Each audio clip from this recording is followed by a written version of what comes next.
At R.AGE, we believe in something we call impact journalism, so that the journalism we produce has to have a discernible impact on the audience and on the government. So everything we do is kind of geared towards pushing some sort of change. For example, student traffic, the project that we did where we documented cases of students being cheated in their country of origin to come study in Malaysia with promises of work and a part-time salary. At the end of that project, you will see a call to action for either victims of student trafficking or the general public to be able to do something. So we gave them an outlet to report, self-report if they were victims, or for the general public to petition their colleges to adopt anti-trafficking policies at their colleges. So that's what we did.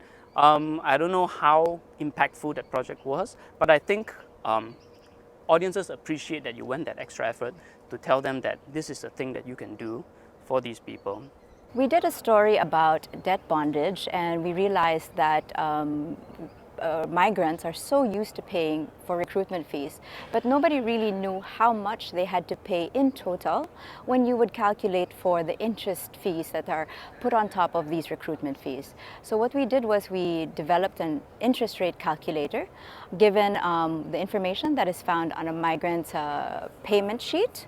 That is basically the amount that you pay, the terms, or the number of months that you need to pay that over. And it would automatically compute for you how much interest fees were levied on the amount that you loaned. And we found out that from this interest rate calculator, interest fees in the Philippines on recruitment fees would amount to over 100%. That's just interest rates.